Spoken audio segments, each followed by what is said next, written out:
than I thought. I know that was a couple people said that. Okay, French people are not as stereotypical as many people think. Yeah. Right? I enjoy learning to use new online tools. I can see how well my French is. I like this one too, is getting by seeing how much my French partner understands. It's no longer an issue of what do you get right or wrong on a test, right? It's about, do I make myself understood? It was a good opportunity to meet people from a different culture. I love this one because I firmly believe that when people are learning to speak a foreign language, it's because they want to talk to people, not because they just want to practice, right? I enjoyed the experience overall and gained better listening skills, and then challenging but also very rewarding. Okay, so that was from May. And then these were a few from September. Made me less nervous about talking with native speakers, showed me realistically and directly how my language skills translate to the real world. I thought that was interesting because that's the kind of thing that we talk about all the time, but we don't know. Sometimes the students are just taking a class to get an A, right? And to get the credit. But they really, some of them really felt like this showed them what they could do. I really enjoyed seeing my improvement overall and being able to practice actually speaking to people who did not have broken French. I think this may be a reference to the pair work that we typically do in class. The concept is great, allows us to look into the culture from a first-person perspective. So no longer textbooks, no longer videos or whatever. I mean, although the videos were there, but actually talking to people. It challenges and pushes you to really understand how to communicate. So those were the kind of things that, had we thought about it ahead of time, these were probably things we would have wanted the students to come up with, right? So in some ways, I would say the outcomes were better than maybe what we anticipated, which was really good. They generally very positive, both from the perspective of the teachers involved and perspective of the students involved. So we would do it again if we were able to. And so that takes care of our presentation today. And now, if you have any questions, we are very happy to. Well, first, can we say thank you?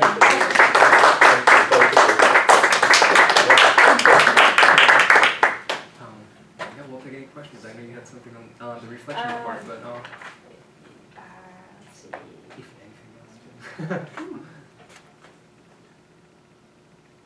Yeah, so I was wondering about, so in the reflection stage, you mentioned that they were watching the video and reflecting on that and Correct. coming up with the 5 to 6 questions Yes. as a result of it.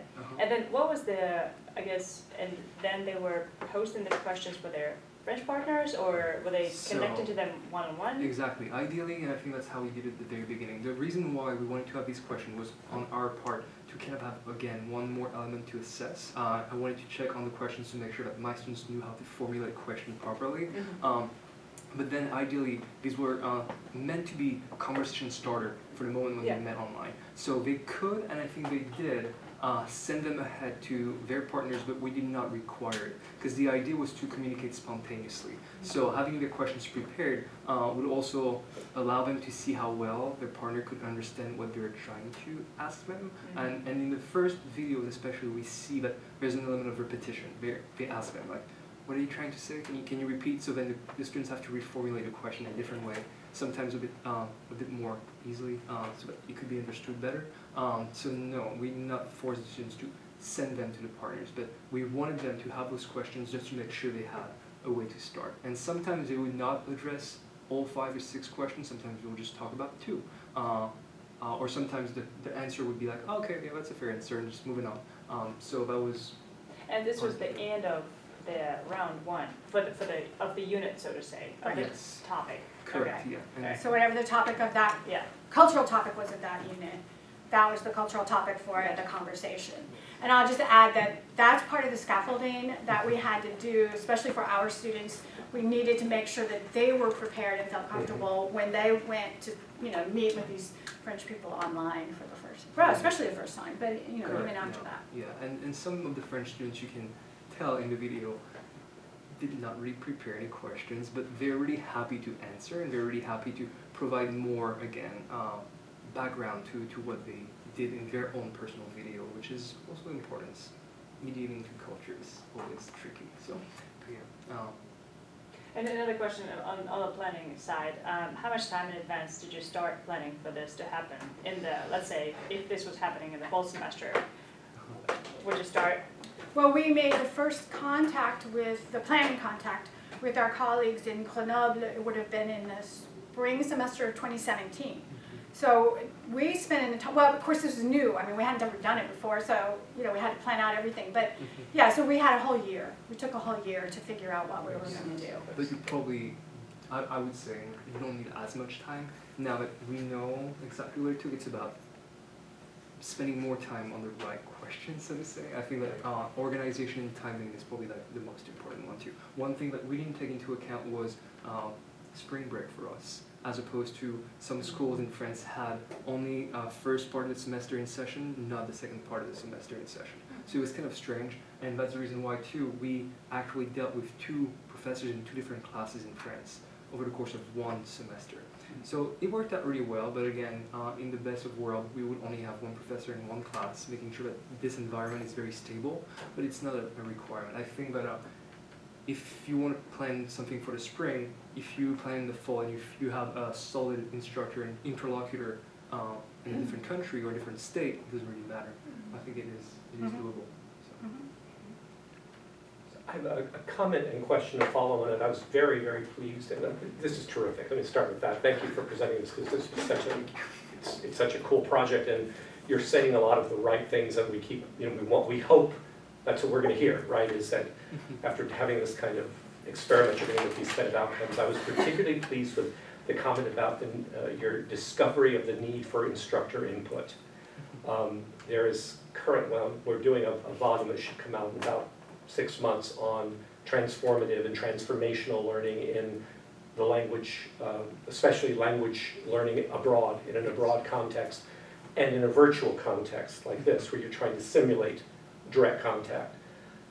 The idea of instructor faculty mediation is one of the big takeaways from this project that we've figured out, is that in every case, even when students are on the ground in countries such as in the Lyon program, our own Moscow program and so forth, faculty input, someone's saying, are you watching this? Are you paying? Notice when you go do this, you may notice this happens, right? That kind of helping them move around, and certainly when it's virtual, you really need it. So that was a long-winded way of getting to, so what kinds of input did you find that you needed to help students with as faculty working with the program? When did you need to sort of say? So for me, the moment I had to kind of like step in was to help my students understand different cultural concepts, differences, mostly with time and organization. They really came to me to tell me, listen, this is a video I received and I don't understand anything. They often found a way to kind of like navigate this, and I think one element that really helped was also that they were impaired, so they were watching the video with a partner, and someone will understand something, maybe not something else, so they could communicate about this, and again, that was kind of the point of the class, is just communication overall. So stepping in to manage cultural differences, time differences, and the more tedious part of the work, which again goes back to scheduling, I think was where I had to step in. I never had to do this because something in the face-to-face did not work. I think that I was never really called for. And the other part that I had to do, and it was kind of like the managing expectations from my students' part. That was never a problem for French people, but it was like, how am I going to get graded for this video? Which is often something that we forget, but the students did care about this a little bit. Sometimes a little too much, especially at the very beginning. And I was always telling them that I was not looking for anything close to perfection. I really wanted them to try and feel comfortable talking in an uninterrupted way for about 15 to 20 minutes in the target language is exceptional. And of course, you're not going to know every single thing throughout this time span. So it's perfectly fine. They want a rubric. Absolutely. They want to know what's an A, what's a B, what's a C. Exactly. Yeah. So then I did give it to them. I was like, well, if you find time to meet online, if you do it already, and then if you speak for a certain amount of time, and then if you address all your questions, I want to hear you ask a question and find a way to answer them. Then these would be already kind of like the rubric for grading. And then I would give them feedback on what I think they could have done better. So sometimes they would come to me and say, okay, so this is the video. I was like, all right, so you're using this tense instead of this tense. This is a masculine word, not a feminine word. And usually they were really happy with this. And more often than not, already in the conversation, and that was a byproduct of the partners they were with in France, they would get automatic correction too, because some of the people in France were doing French as a foreign language and things like this. So we would say, oh, when you say this, you actually want to say that. For example, it's like, je suis faim. You're like, no, j'ai faim. And you're like, oh yeah, j'ai faim, I'm hungry, which is not the same way you say it in English. And you will just continue. And students will accept feedback and comments very easily. They would forget that after 1 minute they forget this is part of a classroom experiment. They just talk and they just converse. So it's So really when do you give that feedback to them, the kind of? after, and usually, I mean, Not in class? no. Good, Online. good, okay. Yeah, Good. that was the thing. And more often than not, I was trying to not interfere too much with the experiment. So, but Thank you. it is. How many percentage as assessment part, how many percentage of the grade you actually have this part? So it was. Just wondering, you said. Yeah. No, it was already embedded in the course. So typically in the regular 317 course, we have a video oral assessment, a submission at the end of each chapter, each theme. So I think, how much was it? Probably 10% of the entire grade, I would say. 2% per video, something like this. And typically, although it was not necessary, but for that preparation, the submission of the recording, the first one that they did just with their partner in the US or the ones in France, those would not be graded. They would be a completion grade. So again, strongly encourage to do so, because I would say without this video, you don't get to the face-to-face, so you don't get the grade no matter what. But since it was already part of the structure of the course, I think that was about 10%, I would say. And the final one actually was a grade on its own. I think so too. Yeah. As the final, because normally at the end of the course, there's a face-to-face oral exam. Yes. And so rather than do that, this substituted, which the students were very happy about. Which was just a continuation of the For sure. Yeah. So, 317C is kind of like fourth semester? That's just Yes, kind of wondering. Fourth it's semester? a bridge And- course between lower division and upper division. Yeah, okay. I was which just is trying one of to the do with my reasons- language. Right. That was another one of the reasons we felt it was important for the students to take more responsibility for their own learning, because they were moving from a lower division program to Yeah. an upper division program. They're going to need to do that. So, How many- I'm sorry, I just wanted to clarify that. Is that for, if they did 601C and then 611, Correct. then That's they the would go and following take this one, so Exactly. on the third. Or if they were doing the online course, it would be the 444 Plus this. plus this, got this it. would follow the So either third semester for intensive, fourth semester for online. Yeah. Right. Got it, And got it. I Thank do you. want to clarify too, especially in the video that we just saw, which is 15 minutes in when they talk to the French partner. The level of the language doesn't seem to be crazy, but a lot of feedback that I received from my students was like, it is exhausting to talk to people for a long time. And they kind of like, I was like, yes, it is. I feel this way every single day. But they don't realize this too, and I think it is exceptional because it is a marker of how much progress they make. Because you need to be constantly listening and speaking, which is not something they need to do when they're in a regular classroom. Sometimes like, oh, I'm going to lean back, he's talking to this other person. When you're on camera, you're like, oh my god, this is just me. And my partner, of course, which is good support, but they really need to be engaged. So sometimes the vocab they would use or the grammar they would use is kind of simple, but they're doing the best they can, which is already a lot more than what they're expected to do in such a scenario, which is very spontaneous too. So. I think you find out more what they can do, and they find out more what they can do. Oh yeah, absolutely. Over the course of a project like that, you know, because we don't typically challenge them that way, right? And so, but they can rise to the challenge. Is basic, I think, what we would say, right? Do you do every 317C classes of French cities or just a few classes? That was dope. I'm That was just dope. saying No, that, no, you no, know, that was how many, dope. there's a, That was I'm dope. pretty sure This was French the only class, you have so many. This was meant to be a pilot, Mhm. okay, so- for both a pilot project and also a pilot for something future. That hasn't gone anywhere yet. But in future, you're going to do every class to do that? I would love for, I'm looking over here at my French colleagues, because I think if there are more people who are interested in promoting something like this, I think we would have more options, perhaps. Sure. Can I ask one more question? Then, kind of like she was asking, but it took 1 year to prepare for this. But once you got, you have this basis, so it's much more smoother. But still, when you are doing 1 year of this preparation, do you teach just regular classes, just the way it is, and the extra to work this? Or you actually, No, we- kind of like deduct some more, or just wondering? I think the question is like, which is, I was gonna ask, like, how much does it add to your Yeah, workload? exactly. So personally, Oh, as the teacher? Yeah. Okay, Max.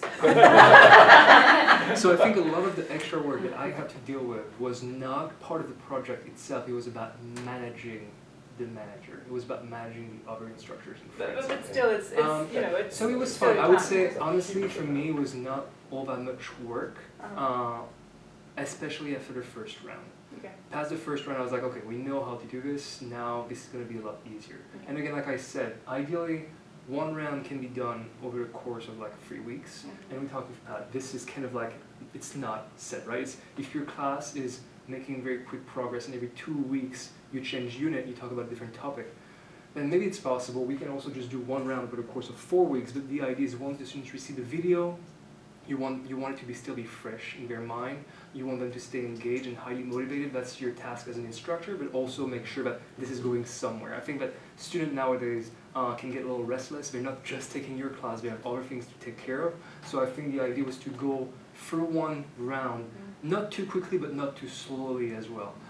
So 2.5, 3 weeks was good. And after that first round, like I said, it was much easier. One thing that we also noticed is that the first round we did was with an instructor in France who was a little bit more old-fashioned and didn't have a grip necessarily on her class nearly as well as the other person that we dealt with, who was much more directional. She was like reminding her students, by the way, by this weekend you need to send the recording to your partners in the US, which is not what the first person did. I had to kind of intervene and say, hey, we need your stuff, can you please do it?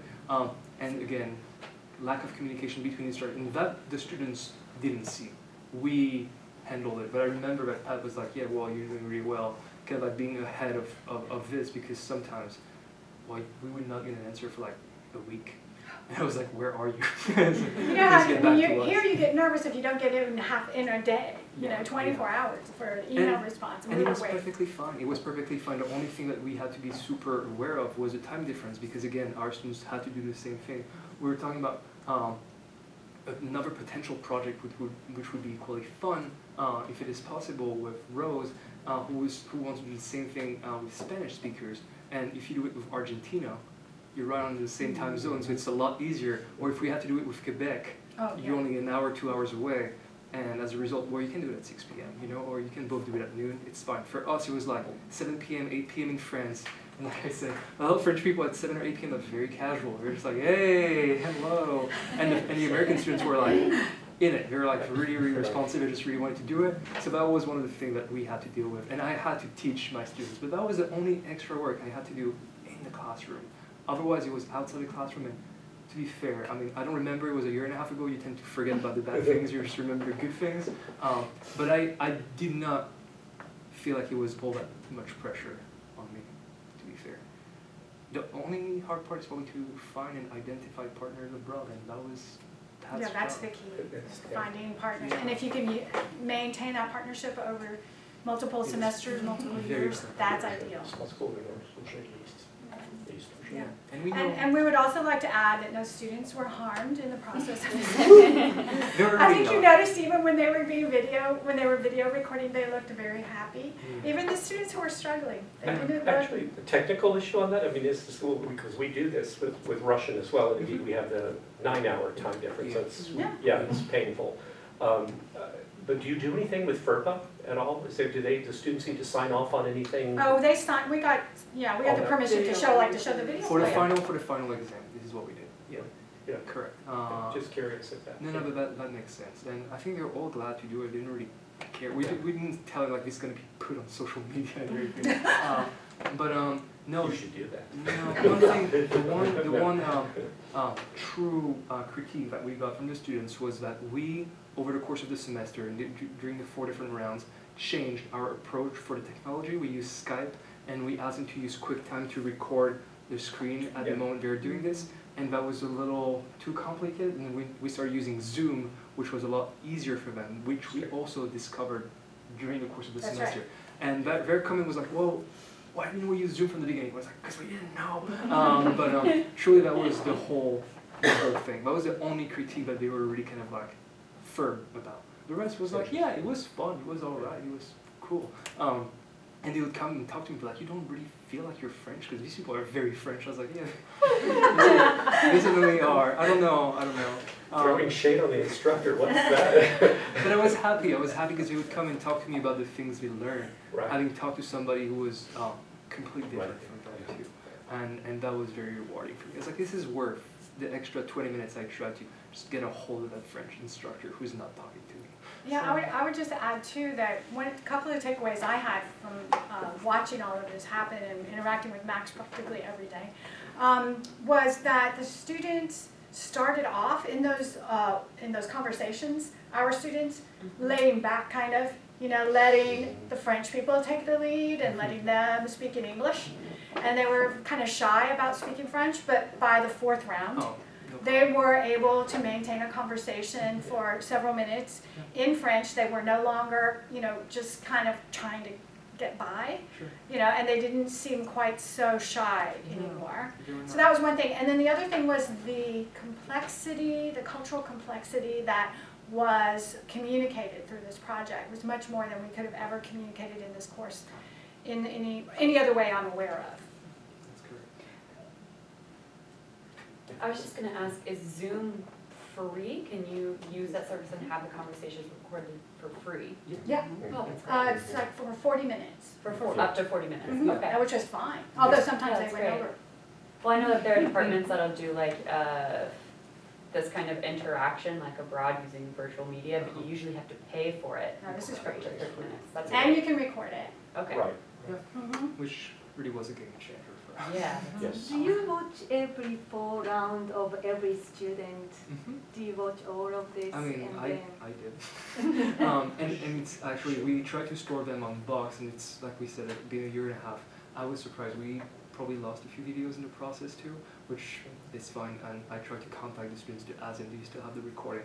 Most of them are probably graduated now too, so maybe not, but it was fine. The reason why we wanted to have the recording, again, was for assessment purposes, Right. purely. At the end of the day, it doesn't really matter if we have the recording, if we can be there and watch them, but the idea was that it was done without supervision. So most of the conversations that they had, they were at home and they were talking or they were somewhere on campus, and they felt like it was a very authentic and natural environment. I didn't want to be over their shoulder and it's like, you did not do this right, They did not really need me at the time. They didn't really need anybody else than themselves. And again, that's the idea of being resourceful and autonomous. So it worked out for that reason too. Yay! So if anybody wants to give it a try, we're here to help. Thank you for that, and thank you for Thank the you. lovely presentation. Thank Thank you you. so much. If there are questions, thank you both.